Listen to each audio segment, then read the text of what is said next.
You're listening to Black Parents Aging, where we help you navigate caring for aging loved ones. Every Wednesday, we'll discuss how to help your parents successfully navigate this new season of life. We are going to talk about legal, health, technology, and finances. Here's your host attorneys, Olivia Smith and Nicola Robinson.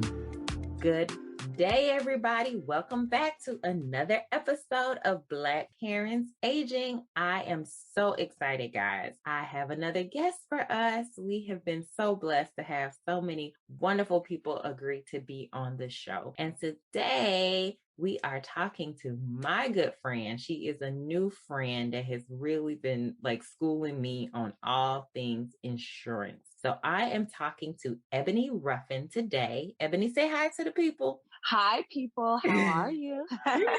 Ebony is the queen of life insurance, guys. And y'all know I am very, very pro insurance. And so I'm going to give y'all a little bit about her bio, and then I'm going to turn it over to Ebony. Ebony Ruffin owns Ruffin Consulting Services, which is changing the narrative about life insurance from a death benefit to a wealth benefit. And we all know we could use some wealth. She has been deemed the queen of insurance, and I wholeheartedly co-sign on that. The company is about helping people better understand how they can benefit from life insurance through a simple and easy to understand approach. From spreading life insurance information to offering no shame, no guilt, no embarrassment, purely ethical, professional, and confidential consultations. Ruffin Consulting Services shows everyone that there is more to life insurance than just the death benefit. Ebony believes that when it comes to life insurance, it's not about how much you make, but what you do with the money you have. And through Ruffin Consulting Services, she offers clients solutions that meet their specific needs and capabilities. I will tell y'all in full transparency, I have life insurance, but I knew that it was time to go back to the table and look at what we have and where we can tighten up. And so I called in Ebony. Ebony is helping me through the process right now. So I am so delighted to have her on the show. She is made life insurance just so easy. So welcome, Ebony. Yes, thank you for such a wonderful and detailed intro. As you speak, I'm sitting here literally smiling from ear to ear because it's just the level of excitement that we share for life insurance. And most people will say, gosh, they have to be some different kind of women to be this excited about life insurance. But we are hoping that our level of excitement and what we understand about life insurance and estate planning can be conveyed in this podcast, and that you all also leave the podcast feeling just as excited to talk about life insurance the next time you have a Zoom meeting with your friends and family, or you're able to safely, get together with friends and family, that you can incorporate this into your dialogue and not feel like it's such a creepy thing to talk about. And I think that's part of it. We as a culture, we got to get talking, guys. You've heard Olivia and I talk about this on the show. The more we talk about these things and normalize these things and get all the confusion and stereotypes and stigmas off of them and make it just part of the new normal so we can all be better prepared. And I think life insurance absolutely is one of them. So Ebony, talk a little bit for the people so they can get to know you. Tell them how you got into life insurance, your backstory, and then bring us up to speed. Awesome. So I must say, when I was asked, what do I want to be when I grow up? I was not screaming, I want to sell life insurance. I was not that person. So to share with you all, I am originally from Montgomery, Alabama. And I would say for most people that are raised in the South, if you were around your grandparents, you may have memories or experiences of a life insurance man coming to your grandparents' home or visiting the home of your neighbors. And so that was my experience as a child. I remember being at my grandmother's home in Montgomery, Alabama. I knew when the insurance man was coming because when company is coming to the home, the grandparents make sure that the grandchildren understand protocol and you're on your best behavior. But I'm very thankful that I actually was able to sit in on those conversations, most certainly not by choice as a child, but that's what I was doing. I was there with my grandmother and I would hear the conversations about life insurance. I did not understand the magnitude of what I was learning, but I knew that when the meeting was over, my grandmother would roll up her important papers and so-called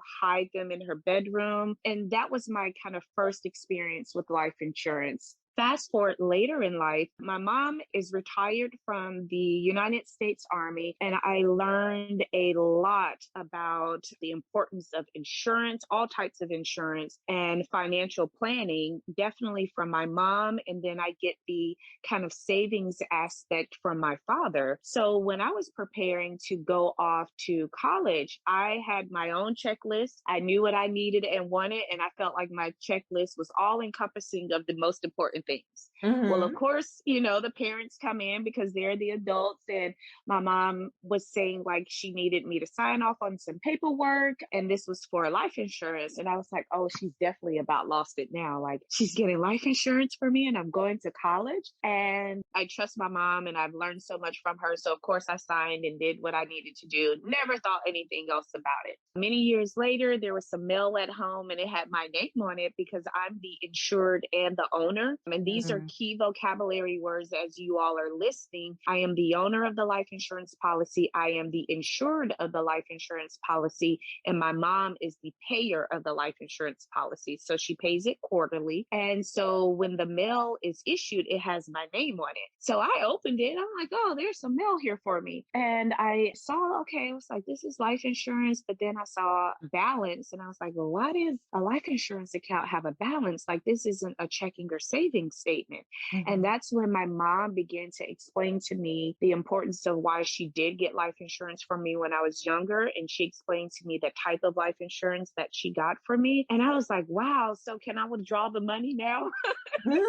And she was like, no, you don't need to touch it. Like, there's no reason to touch it. So it's still growing for me in a cash value account. That type of insurance that my mom purchased for me is a form of permanent life insurance. It is a whole life policy. And then later in life, when I became gainfully employed and I, was establishing certain things in my financial foundation, I purchased for myself a permanent life insurance policy as well. And it's an index universal life. And they both accumulate cash value. And then I would say the third piece of just me being involved in life insurance is I was a director of finance for a law firm in Reston, Virginia. And I had a greater exposure to how businesses and partners and key persons use life insurance. At that point, that was the cherry on top. And I said, people have to know about this. So I went through the process to study, to get my life insurance license, to do training and really understand it. And I must say it was not an easy process because, life insurance was not a topic that my friends and I were speaking about. It was not a popular topic. And at that time, I was not on social media. So I'm like, well, how do I get this to people? Like, how do I explain it to people? And this is also just a teachable moment about being consistent and owning your purpose and truth, so that you're practicing this, right? And through repetition, you're fine tuning how you convey the importance of what you're doing. And what I do is life insurance. And then people began to find me operating in my purpose. And then the message is spreading far and wide. And that's how I'm changing the narrative of life insurance. I love all of that. So, and yeah, your presence on social media, guys, if you do not know her, find her, look her up, because that's how we met. I saw you on social media and you had on that shirt and I will never forget, but it was like no fish fries, no GoFundMe's, life insurance. No cookout. And it resonated so much with me because I say that all the time. I'm just like, come on, Black people, we got to do better than these fish fries. Like, I am not going to keep doing these GoFundMe's. Like, that is not the legacy that I want to leave. And I would hope that as a community, we would all start changing and stop doing that and stop leaving our loved ones out here having a fundraise to even be able to give you a decent funeral service. So when I saw that shirt, I was like, who is she? I need to know her.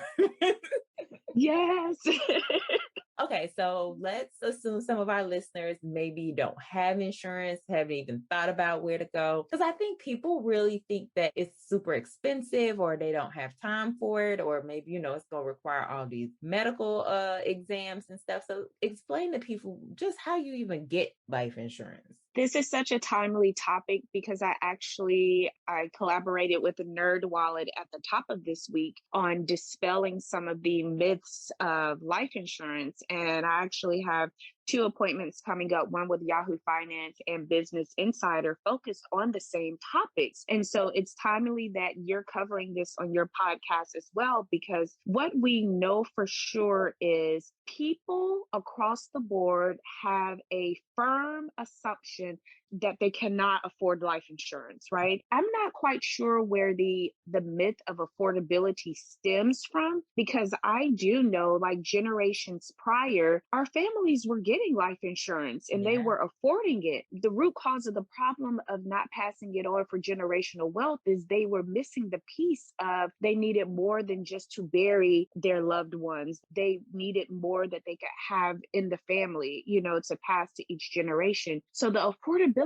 piece is where I believe people get stuck in their mind and they move on to other things that are more important to them in life at that time. So I always say, let's start with, if affordability is really the roadblock for you, my first question is, well, have you received a life insurance quote? Because if you haven't received a life insurance quote, you really don't know what your options are. And so I always try to encourage people, find a life insurance company or agent or broker that you may feel comfortable speaking with.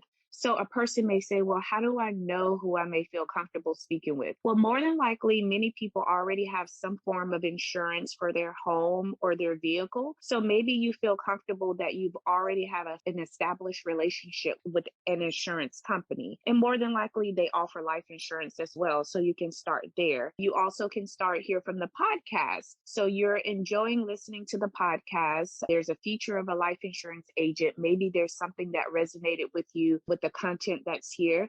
Then part of that would be, okay, let me reach out to her and see what I can afford or learn more. That is really the first step. It's not hard. It's not complicated, I would say. And for those that do not want to take the approach of, they don't really have time to schedule a call with anyone, they don't want to feel like they're in a sales process, there are other options online that allow you to kind of get like a quick quote.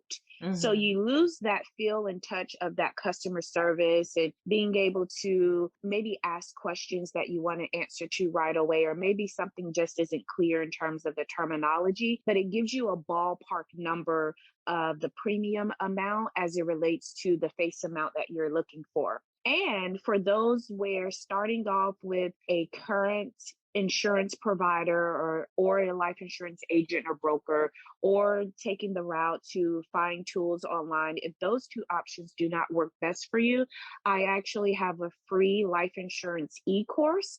It's very interactive. I know most people say, I don't want to take a class on life insurance, but it's not like you're taking a class on life insurance. It's a tool and resource to help you understand the fundamentals of life insurance, so that when you decide to work with an agent or you decide to get quotes online yourself, you feel empowered, you feel confident, and you feel like you kind of understand navigating the process.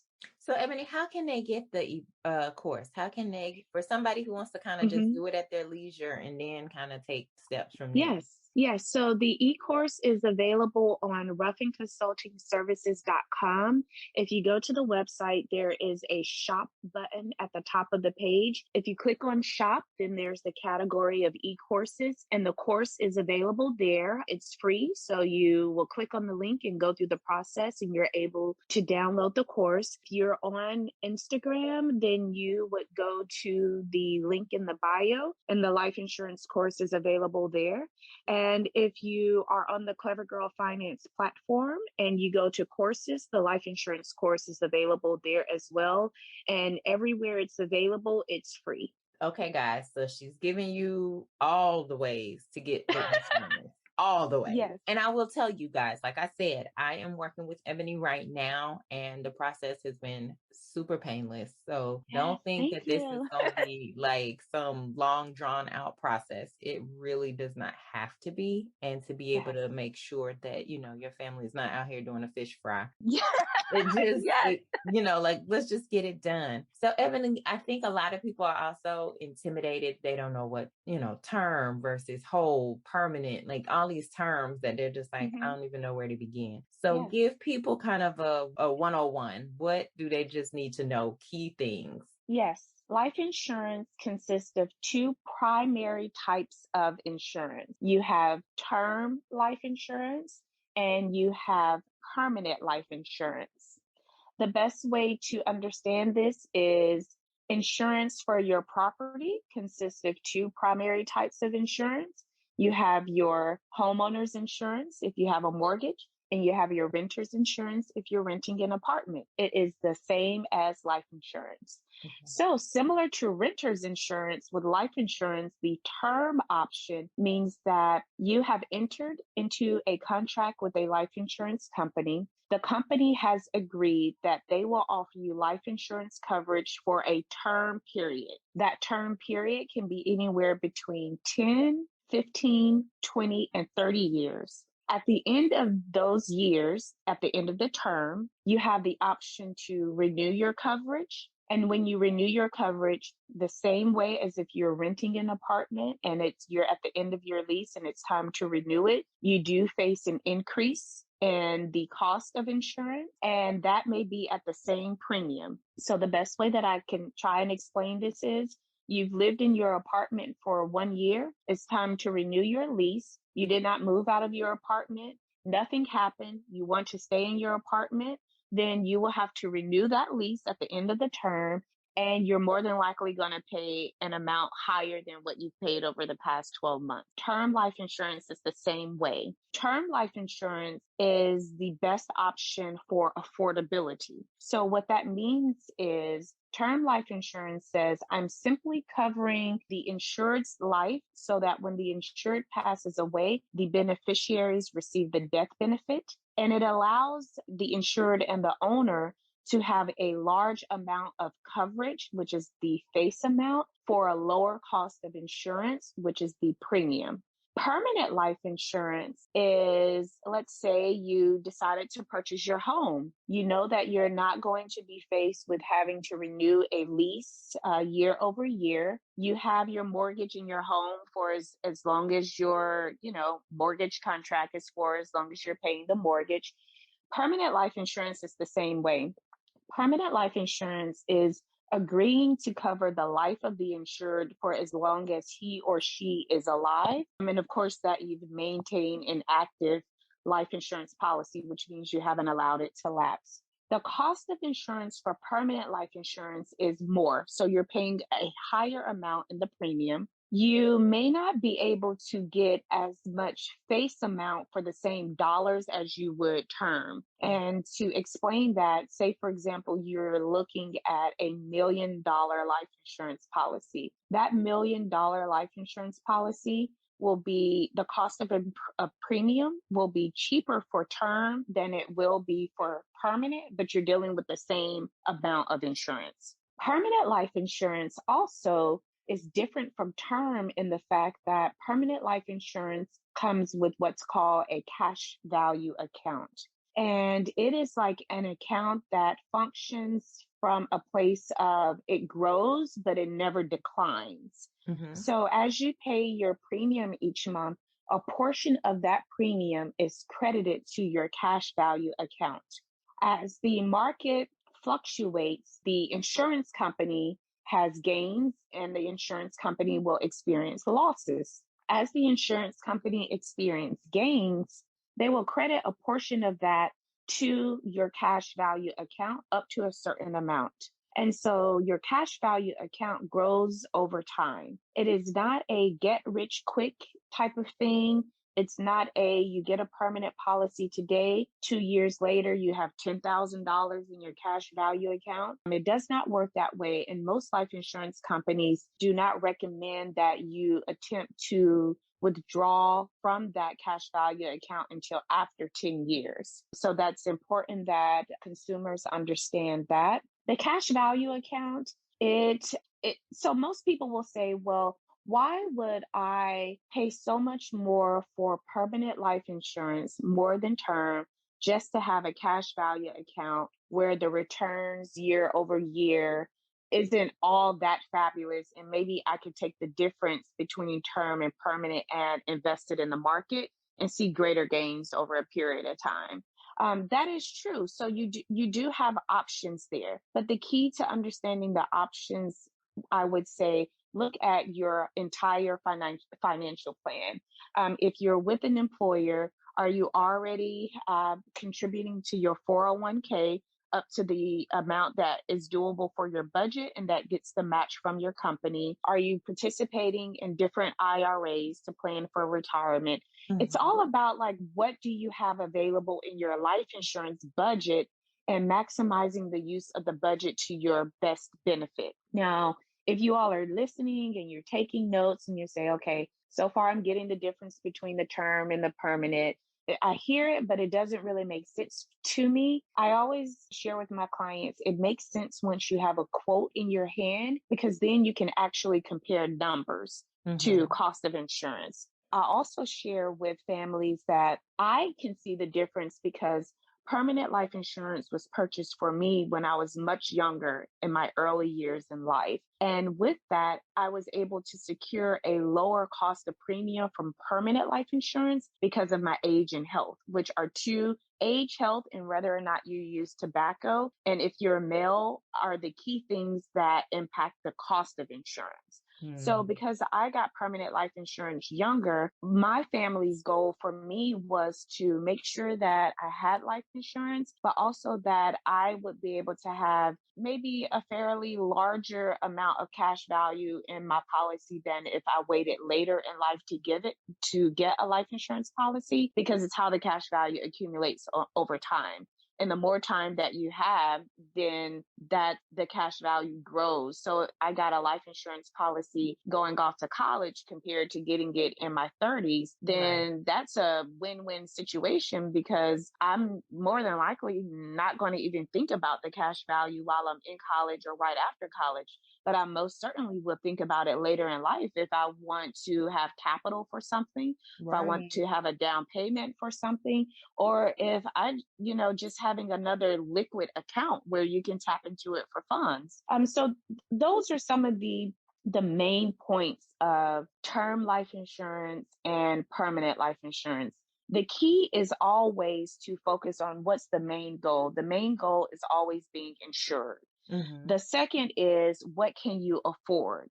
And the third is, if you're looking at term life insurance policies, being aware that that coverage will expire and you will have to renew it in order to remain insured, and you'll be renewing it and paying more than what you paid over the past term period. So will your budget allow that in the future? And I would say the other piece to add to this is, some people consider layering life insurance policies, which means they will take their life insurance budget, how much they could afford each month out of their household and life insurance, and they may get a combination of a term policy and a permanent policy. And then when the term policy expires, they may not consider renewing it, and they will just continue to allow their permanent policy to remain active. And the best way to probably think about this is, if you're in your 40s or 50s and you're at a place where, maybe you never had life insurance, but you're understanding that, okay, this is important and it's not too late for me. I do want to get life insurance.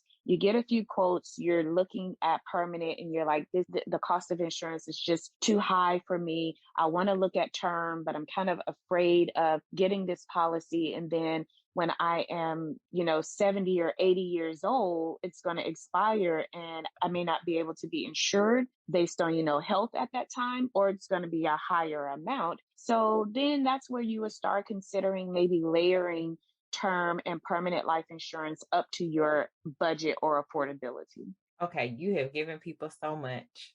Because now I'm even more thinking about, okay, cash value, that could go to like wealth. Okay. And Mm-hmm. then the insurance not only makes sure that, there's a death benefit and people will be able to pay for my funeral, but, there'll be some funds there too. So now I learned the difference between term, and I think is permanent the same thing that people call whole Okay, life. so whole life is a form of permanent life insurance. Okay. So you know what? Let's think about it like this.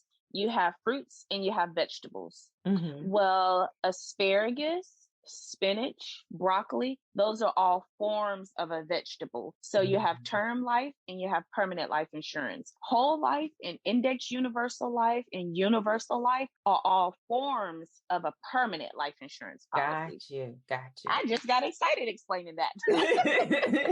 Because I think that's what we hear all the time. We hear term or whole, and nobody really knows what that means. And whole So, life is kind of I don't want to say old school way of life insurance, okay. but just like with any other industry, industries come out with better, more innovative, what's needed at that time for things. Hmm. And life insurance industry is no different. So whole life insurance is the type of permanent life insurance that's been around forever, right? It's permanent life insurance, it's cash value. So I have a permanent policy and an index universal life policy. I got my index universal life policy many years after my whole life policy.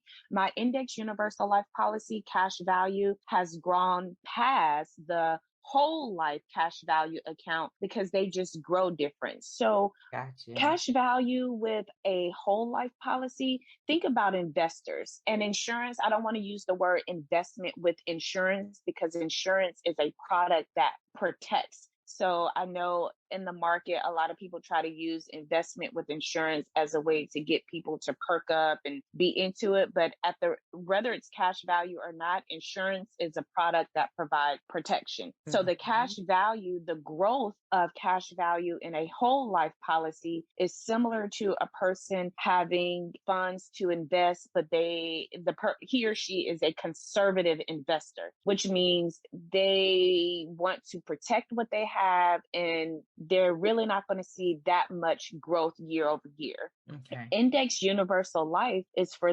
maybe if you think about an investor where they're like, if I'm not too conservative and I do want to see my account grow and I understand that it may fluctuate, then that's where you would have the mindset of like index universal life to help you understand how it grows. Now, with this comparison, don't get confused, you guys, thinking that your cash value account declines with the market. The cash value account, it grows, but it never declines, which means when there's a loss in the market or the insurance company is experiencing a loss from the market in terms of like investments, they don't then come and take that loss from your cash value accounts. You just do not see an increase. You'll stay level at kind of where you were before. So that's how cash value accumulation works. You've given me so much. Okay, let's talk about life insurance as it relates to wealth building, because I think sometimes people don't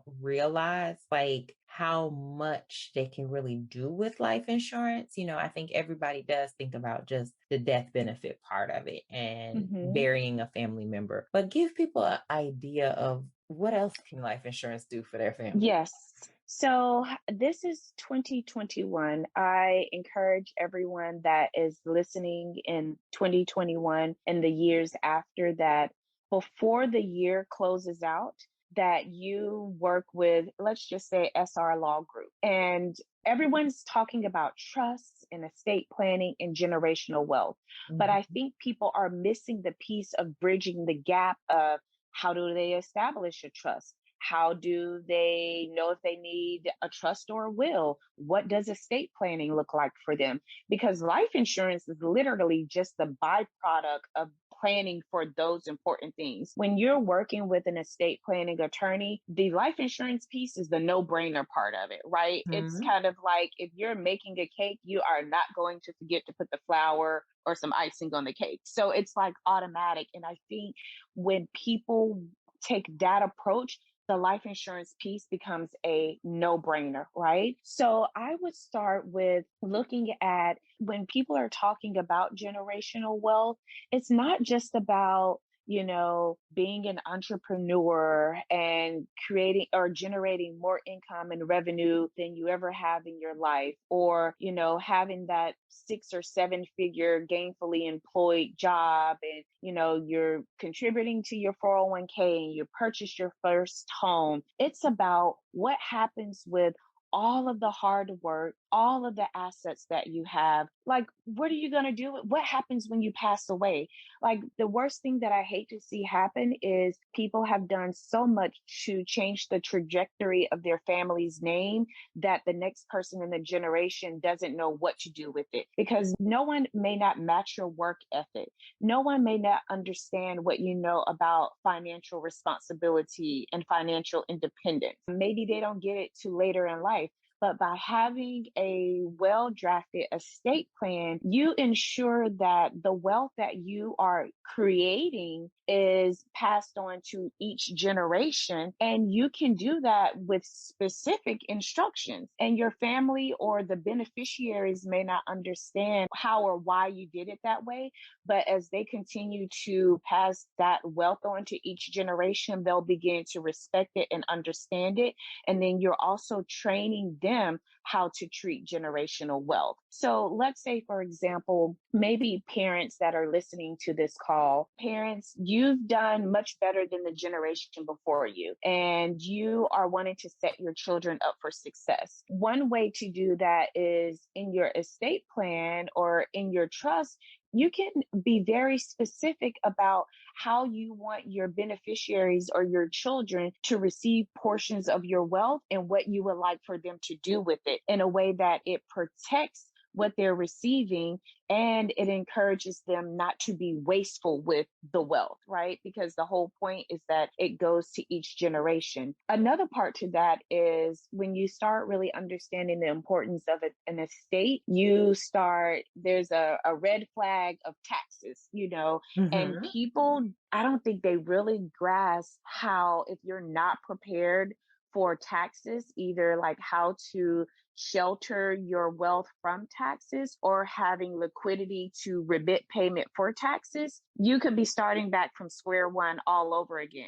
And if for nothing else, having life insurance as part of your estate planning helps with offsetting the expense of some of those taxes. And so if anyone is thinking about generational wealth, they have to incorporate life insurance. It's almost like a non-negotiable that if you're talking about generational wealth and you're serious about it, that you incorporate life insurance. Now, what if you're a person on the call, you do not have children, maybe you're having a hard time understanding the value of life insurance in your life and generational wealth if you do not have children. But there are many business owners, there are many entrepreneurs, there are many spouses that do not have children, and you have great value on this earth. So your worth still should be tied to a life insurance policy. And I would think about it in this way. If you're a business owner, maybe you own a brick and mortar, or maybe most of your business is online. How do you want your business to continue to move forward after you've passed away? Do you want someone in your family to inherit your business? Do you want to have your business sold?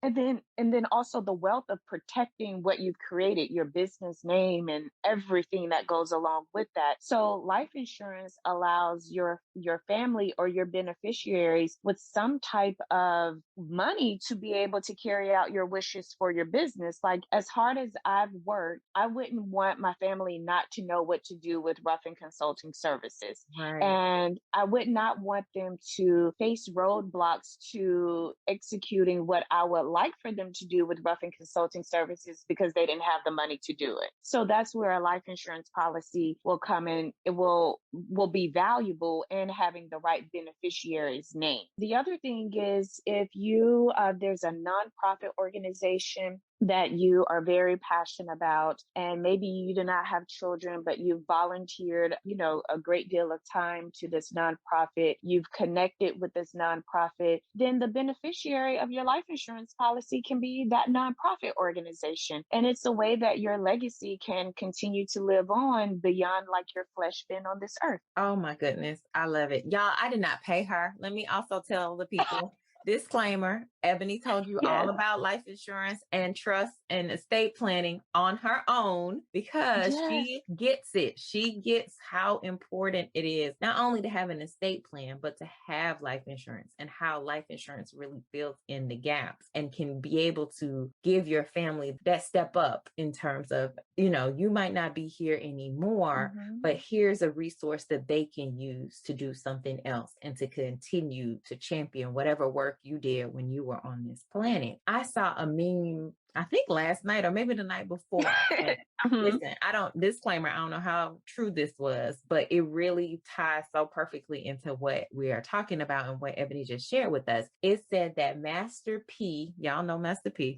Yes. But Master P's grandfather left him a $10,000 $10,000 life insurance policy. And from that, he has turned it into a $250 million empire.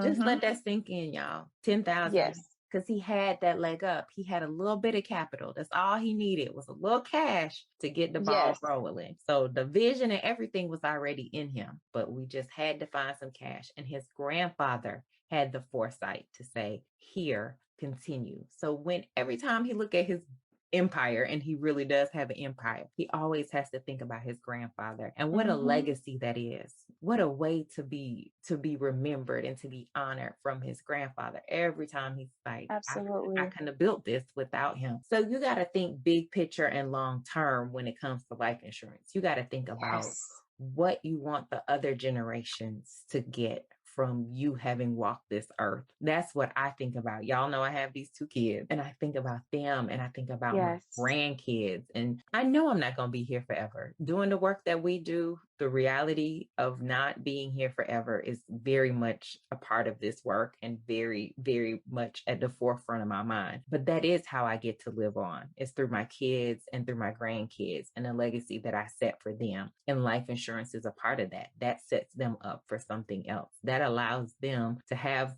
just opportunities that I did not have. They're able to get, the cash from a life insurance policy, and maybe they have the capital to start a business or do something like Master P did and go on to create even more funds that my grandkids will be able to benefit from. It gives me goosebumps, literally gives me goosebumps thinking about what you can do and the power of life insurance. So before we close out, Ebony, I know some people on here are thinking, okay, I could probably get life insurance, but they're dealing with their aging parents. So I want to bring it back to that.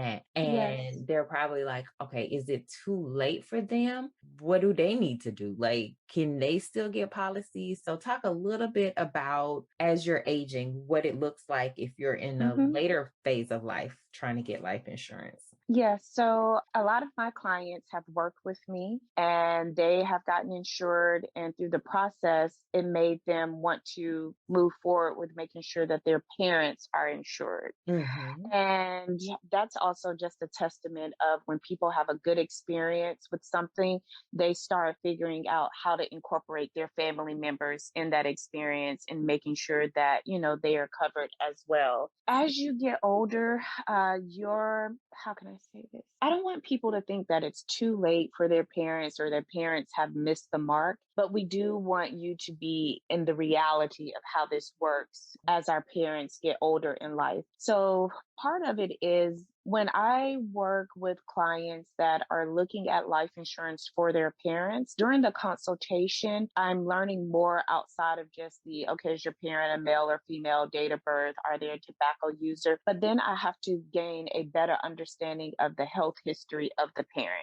With most insurance companies, they do have a resource that helps the life insurance agents or brokers understand what risks are uninsurable or problematic.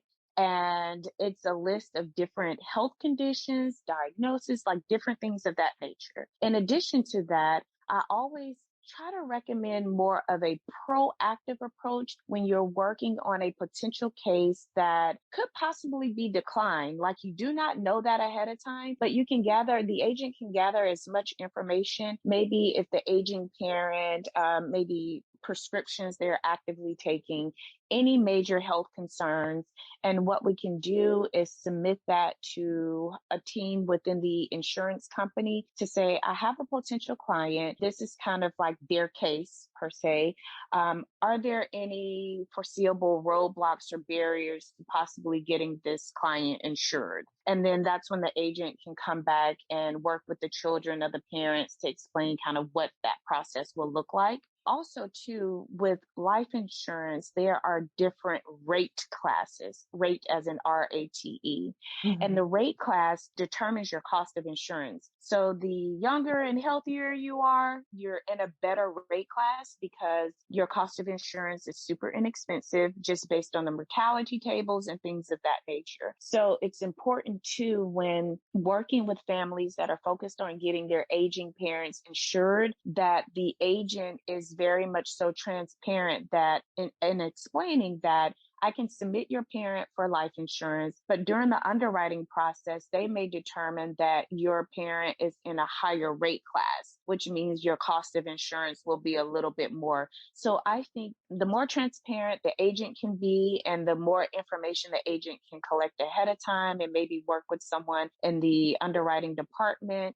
to have a better experience and possibility of making sure that if you're submitting an elderly person for insurance, that the children that are working on this process with you are kind of clear that they could experience some roadblocks or they could get their parent insured, but it may not be for the number of years that they want, or the cost of insurance may be much higher. So here are some ways that you can kind of combat the cost of insurance. If you have siblings, maybe you all sit down and you have a family meeting about, looking at the different generations in your family and prioritizing them. So if you look at your parents and grandparents, what does that look like for your family? If the parents and grandparents passed away, who's financially responsible? What debt do they have? There's multiple children. There's always 1 to 2 children that are probably like the most responsible for everything, and then everything falls on them. So I think if you can work with your family to try to meet on these things ahead of time, and everyone's not going to be on board in the beginning, but work with who you can get the attention of at that time. And then maybe you all decide that, okay, mom and dad, maybe they do not have life insurance, or maybe they only have a small amount in coverage. Can we look at getting quotes for them? And can we agree that as the children, we will pay the premium for them? So this may look like you all have maybe a joint account, or you assign one responsible party, and making sure that that account has the premium in it to support the payments that'll come out, or the one person that's responsible for the premium that you all have given your portion, right? And then you all could determine who will be the beneficiaries. Now, I actually think this is where you would come into play, Nicola, because this is where you could talk more about if you're looking at insuring, elderly parents, or I don't even want to just say elderly parents, but maybe just more senior parents. And we know the cost of insurance is going to be higher. And then you may have multiple children or the siblings paying for the insurance, and people want to make sure that their portion is protected. That's where everyone's learning now about irrevocable trust. And the irrevocable trust, it's kind of the grantor has assigned the assets over to, I guess, the trust or estate, and irrevocable meaning it can't be changed. And so the beneficiaries of that irrevocable trust are the ones that will receive the benefit. So I think that is also a good way to make sure everyone's interest as agreed upon is protected and no one's going back and changing things later. I think that that's where, life insurance on seniored or a little bit older family members, and along with the irrevocable trust, can make sure you all are setting things up the right way. There's no huge fallout later, and everyone's signed and they've agreed upon it. So a summary version of like a lot of my long-winded answers is don't count your parents out until you've gone through the process. And if you go through the process and you realize that some health concerns or medications just make it where your parents are uninsurable, then maybe you could start looking at, what are the wishes of your parents when they pass away? Do they want to be cremated? What type of burial service do they want? And then maybe you can look at working with local funeral homes in your area to try and determine what costs are associated with the wishes of your parents. And then you alone or you and your siblings financially prepare for that responsibility. Because what happens is generations that take a hit or a financial hardship from family members passing away, it impacts them being able to truly focus on their goals and plans for generational wealth, because you've taken 20 steps forward and you can have you can have one hard financial hit and it takes you, years to make up for that. And that's tough on people, not just emotionally and financially, but it also brings about a form of financial resentment when you feel like other members in your family were not prepared for these things and you're having to use your savings to be responsible for it. Yes, yes, yes. I could tell you to preach all day. I mean, again, y'all, I did not pay her for all this, but I think you have done such a beautiful job, and I cannot thank you enough of showing just the interplay between your work, my work, and I've even had a guest on the show. It hasn't aired yet, but we have, it probably will air after this episode, but we had a funeral director on here who talked about pre-planning. And awesome. So, yes, just the interplay of all of what we are doing to try to just help families through this. And so that you don't have that financial resentment if a family member passes, you could help them to understand how to get life insurance. You can help them to understand how to pre-plan. You can all come to me and we can help you to understand estate planning and how to move things out of one person's name to the next generation. So it is, I mean, it's such a beautiful interplay when it's done well. Like families can really just experience grief, experience mourning, remember that family member, but we're not resentful, we're not angry, we're not fighting. Everything was already laid out. So girl, you said everything. You said everything today on this episode. I hope that people take the time. This is one of those episodes you might have to listen to a couple of times. So many gems. Y'all gonna have to be like, okay, now what did she say? Okay, what's the difference between term, whole, life, permanent? Like you gotta listen again. I'm telling you now. So don't think you can catch it all in one chance. Okay, give them again how they can reach you, how they can start looking at some life insurance resources, and then we're going to take it out home. That's going to be it for y'all. All right. So everyone, thank you all so much for tuning in. I do believe through this podcast episode that we have definitely changed the narrative of life insurance. And I hope that you all cannot see us, but I hope that you all can feel the smile that we've had on our face through this entire conversation. Yes. And to keep this dialogue going, you can find me on Instagram at Ruffin Consulting Services. And don't be afraid that when you come to my page that it's all morbid and death and just about life insurance. It's so not. It's so fun, y'all. Yes. In fact, I will give you all the props because when I found you on Instagram, I was like, she out here living her best life. And then I was like, wait, what does she do? Life insurance. Yes. Like it never would have occurred to me until when I saw that photo. But you know what? That's the piece that comes with having your stuff in place. Yes, I appreciate you so much. Yes. And I think you all will enjoy the page too, because through the page, I try to convey the message that life insurance ownership is a luxury lifestyle. And you can define luxury however you want, but life insurance ownership is just like, yes, I want people to walk around and feel good and hold their head high because they know that they have life insurance. Like they're being responsible in that way. So on Instagram at Ruffin Consulting Services, on Facebook at Ruffin Consulting Services, and the website is ruffinconsultingservices.com. Both from the website and the Instagram page or Facebook, you can book your initial life insurance consultation. It's typically about 30 minutes. There's an intake form that is simple and easy for you to complete. Life insurance consultations are confidential, professional, organized, and efficient. So you will experience a good process from beginning to end. And in addition to this podcast episode that will be airing soon, I'll have great collaborations to share with you all, ranging from Nerd Wallet, Yahoo Finance, Business Insider, and the second week of March, I'll be on Fox Soul as well. So I'll share more about when that will air live. But yes, life insurance ownership is a luxury lifestyle. And today, you definitely had an experience. And thank you all for tuning in. Thank you. Thank you so much, Ebony. So guys, I'm going to, don't even worry about trying to write all that down. I'm going to drop all of it in the show notes. And then as the other stuff comes up, I will continue to update them because I know she has some big things in the pipeline. Yes. And so you'll be able to see those as well. We will share them through our social media platforms. So you'll be able to see them. And that's it for this episode of Black Parents Aging. Thank you once again for tuning in. We hope you learned something. I hope you can take this back to your village and your tribe and teach them something about life insurance. If there are any questions, comments, concerns, criticisms, y'all know this is a safe space. We welcome all feedback. We welcome all questions. We want to keep the conversation going. It is a lot, and we want to give you small doses so that you can be able to get started, because when we don't do anything, that's when we run into problems. So until next episode, talk to you soon. Bye-bye.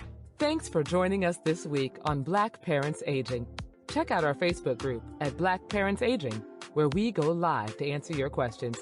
For more info on today's topic, check out the show notes on our website, srlawgrp.com. If you know someone who could benefit from today's episode, please share a link to the show.